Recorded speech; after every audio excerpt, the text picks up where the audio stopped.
Greetings, everyone, and welcome to a special Timey-Wimey Tuesday Doctor Who Blu-ray update. Yeah, I got a few new additions for the 60s Doctor Who collection, a couple of recent animated adaptations of some of the lost episodes, and a couple of movies. What could the movies be? Yeah, you guys probably already know what they are. So let's check them out today on Timey-Wimey Tuesday on the Multimedia Chronicles.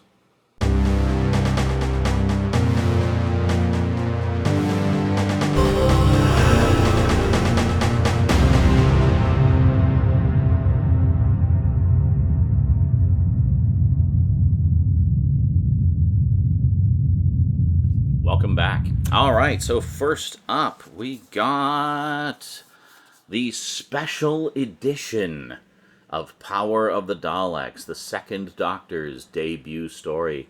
This makes 3 editions I have of this, so I'm actually planning to do a closer look at this, and we'll take a look at all the different various editions that I have of it, because I thought it'd be kind of interesting to compare, and you're probably wondering about the differences in the extras and stuff, too.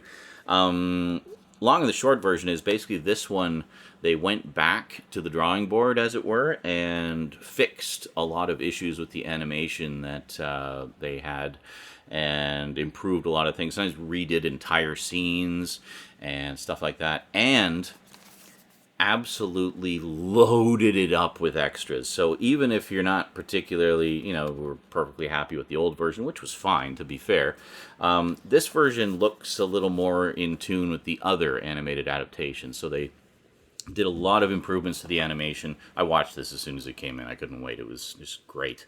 And then, to sweeten the pot, as it were, they added just tons and tons and tons of extras. Some stuff, which, a lot of archival stuff, which we've never had available before, outside of some of which hasn't been seen since the VHS days and stuff like that. So we'll go into a lot more detail with this in the closer look, but no Steelbook edition this time, sadly, but we did get a rather nice slipcover. I love this cover art. It's just beautiful.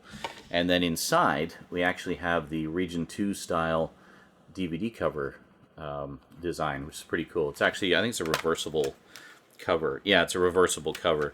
And then we got a booklet with it and all the different discs of the show and extras. So very, very nice edition. A worthy upgrade. I just had to grab this. I should mention also, of course, all of the Doctor Who animated Blu-rays are in fact region free. I can watch them on my PS4, but not on my PS3. I guess because there's some PAL content on there, the PS3 doesn't like that. The PS4 doesn't care, so I'm able to watch them on the PS4 without any problems. Next up, we got the most recent animated adaptation, which is the lovely Steelbook edition of Fury from the Deep. Yeah, this is a pretty notable story in that it is the story that introduced the sonic screwdriver. Yeah, it's also a good old-fashioned base under siege story, genuinely chilling at points. It's very, very good. So as always, it comes in this sort of I don't want to say J card, but like a J pocket that the UK Steelbooks come in. But take a look at this beautiful artwork. Yeah, as most of you will know, I've been getting the Steelbook Blu-ray editions of all of the animated adaptations, and it comes with a booklet and some stuff about Time Lord Victorious, the big multimedia event that they're doing, and stuff like that, and just some other miscellaneous things. And then inside we have the 3 discs. So this also is very, very loaded with extras, and we'll be doing a closer look at this as well. I think I have a couple of the Steelbook editions that I haven't done closer looks at yet, so we'll get those all up to date in the weeks ahead. So very, very cool. Really enjoying these animated reconstructions a lot. I think the next one we're getting, if I remember correctly, is the Web of Fear, which of course we did get in DVD form a while back, but it was missing episode 3. There's rumors abound that episode 3 does exist, but as they were negotiating for the release of the film prints of the 6 episodes, some private collector stuck his nose in and made a better deal and spirited away episode 3. Why is episode 3 the notable one in the Web of Fear? Because it's the first appearance of Colonel Alistair Gordon Lethbridge Stewart. Yeah, first ever appearance. Kind of an important character. So, kind of a significant episode. So we got basically a photo snap reconstruction of the episode there, but I hear tell that the next edition will basically be a special edition of that, which has an animated reconstruction of the missing episode. So, here's hoping. Next up, some movies. Yeah. So while everyone else was enjoying Doctor Who on television in beautiful black and white, there was only the first Doctor when these came out. And nobody had seen Doctor Who in color because it didn't exist in color yet until this little movie came out, Doctor Who and the Daleks, which is very much an adaptation of the first story featuring the Daleks, starring Peter Cushing as kind of an alternative take on the first Doctor. In this one, he's actually human, and he has invented the TARDIS, so he's kind of the mad professor type who made a time machine. And but otherwise, other than a few, changes to the lore, the main story more or less follows the same story as the original story of the Daleks. Although, interesting to note, some characters who die in that original story don't die in the movie, and vice versa, I think. I don't know. It's been a while since I've seen it. But this actually came out on Blu-ray a few years back in the UK, and I saw some clips from it, and I thought it looked just fantastic. I mean, this is like a full, blazing, glorious Technicolor extravaganza, and it's just gorgeous to look at, especially being from the 60s when all Doctor Who at the time was only black and white. Some fans say, like, oh, well, it messes with the lore and stuff, and it changes too many things. It's like, you gotta understand, this came out in, 1965? Doctor Who had been on the air for 2 years. There was only the first Doctor. There was no Gallifrey. There was no Time Lords. There was no lore other than what was in those first 2 seasons. So, all things considered, I think this is a pretty fun adaptation and a fun kind of, call it an alternate universe version of Doctor Who. So, good stuff. Love those movies. Looking forward to seeing that again. And then, of course, getting that, I had to pick up the sequel from 1966, Daleks Invasion Earth 2150 AD. So this is an adaptation, of course, of the second Dalek story, the Dalek Invasion of Earth. And once again, basically just turned into this glorious epic of Technicolor goodness. Not much to speak of the artwork on the case there. I don't think I showed you the back on this one. Yeah, so there you go. Very nice. But beautiful, beautiful transfers of these wonderful old films, and really glad to finally have them on Blu-ray here in North America land.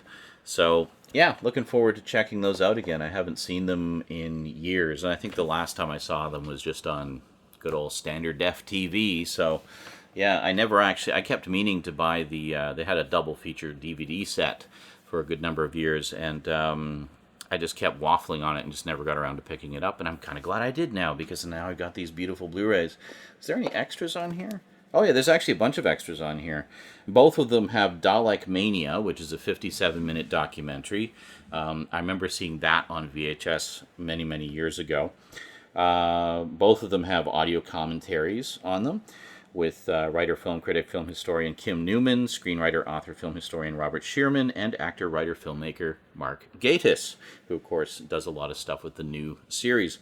Also has, this one has an interview with author Gareth Owen, and a featurette about the restoration of Doctor Who and the Daleks, and the original theatrical trailer. This one has an interview with actor Bernard Cribbins, who plays one of the Doctor's companions. I should say, actually, he's not the Doctor in this either. He's actually Doctor Who. His name is Doctor Who. And also an interview with author Gareth Owen, a restoration featurette, and the theatrical trailer. So both of these actually have quite a nice selection of extras on them, all about the phenomenon of the Daleks and about the movies themselves. Really interested to listen to those commentaries, actually, because Mark Gatiss has been a huge fan of Doctor Who for a very long time, and now he, along with some other folks that were fans around the same time he was, now work on the show, on the current show, which is great. and have written for it and acted in it. Nicholas Briggs would be another one of the founding fathers of Big Finish Productions. Used to do a bunch of fan productions back in the day. Now, he's the voice of the Daleks on the new series, as well as being one of the head writers for Big Finish, and does a lot of other stuff for the show too. So it's great. It's great to see, fans living their dreams and helping to shape the future of the show and whatnot. So anyway, Mark Gatiss is someone I've always found really interesting to listen to in interviews and such. So I'm really looking forward to hearing his contributions on that commentary track. So anyway, some nice additions to the Doctor Who collection.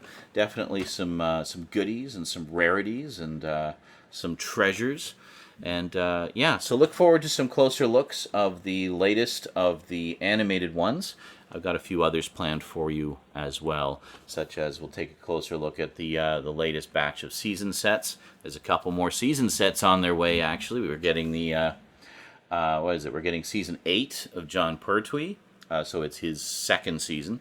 And then we're getting season 24, which is Sylvester McCoy's first season. I've already pre-ordered both of them, so rest assured I will be getting them. And good stuff. Gotta love some Who. Alrighty, that is it from me to you for now. I will include Amazon links, as always, to all of these items in the description if you would like to get them for your own collection. I don't know how available the animated ones are. They tend to be kind of limited editions, but I'll do my best for you.